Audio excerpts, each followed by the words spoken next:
Hello friends, welcome back to our video lecture series on course titled Fluid Mechanics 2.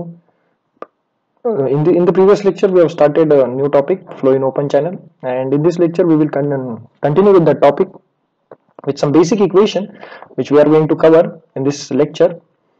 So some basic equation, continuity, energy and momentum equation we are going to derive for the open channel flow. As we know that open channel flow is slightly different than the pressurized flow because it is subjected to the gravitational forces where the flow is taking place due to the gravity or slope of the bottom of slope of the channel. Again, it's free, there will be a free surface in case of open channel flow, and further it is quite difficult to maintain steady flow in case of open channel flow. So whatever the equation applicable in case of pipe flow or pressurized flow may not applicable in case of open channel flow. So we are going to derive it separately. So basically we know that continuity equation is based on the law of conservation of mass or law of conservation of matter. Generally we consider fluid as incompressible fluid, so it is easy to derive the continuity equation. So if in between two sections there is no change in density, so obviously it will be less complicated to derive the equation. So we will go for both the cases. The first one is the steady flow condition and second one is the unsteady flow condition, which is really natural in case of open channel flow. So in case of steady flow we can simply derive the equation. So in between two sections the flow of water or whatever the different properties which are going to remain same, v1 is equal to v1 a1 is equal to v2 a2 is equal to q.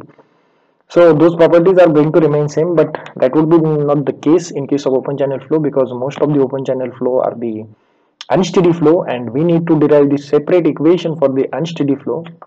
So for that simple condition, or we can also say that unsteady non-uniform flow.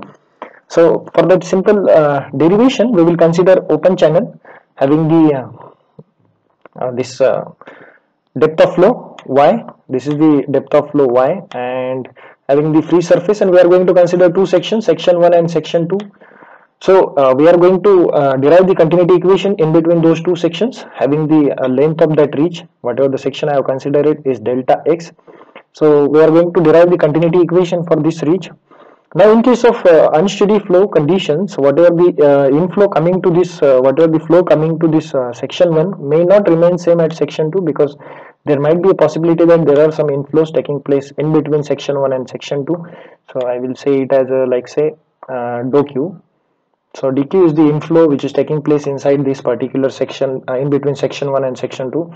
So we need to consider that case. So this equation can be simply derived by considering the storage equation or water balance equation, which is given by the rate of change of storage will be the difference of rate of change of difference of inflow minus outflow.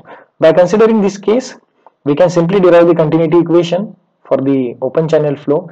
So whatever the change in storage will be the difference between inflow and outflow. So this by using this equation we are going to derive the continuity equation.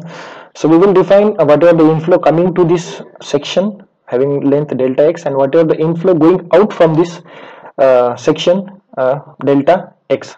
So whatever the inflow of liquid which is coming to this section, that would be q minus dou q upon dou x, where the dou q upon dou x is the rate of change of flow which is taking place over the distance over the x.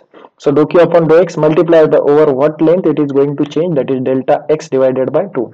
So we are just considering simply half of it and we are just computing whatever the inflow coming to this section 1, that is given by q minus dou q upon dou x multiplied by delta x by 2 and multiplied by delta t. So I am just considering the volume. So discharge multiplied by volume going to give me the discharge multiplied by time going to give me the volume of water which is coming in to the section 1. Again similarly for the outflow I am going to define the same, q plus dou q upon dou x multiplied by delta x divided by 2 multiplied by delta t. Again whatever the volume of water which is going out from the our selected region. So from this region this is the volume of water which is going out. Now for the change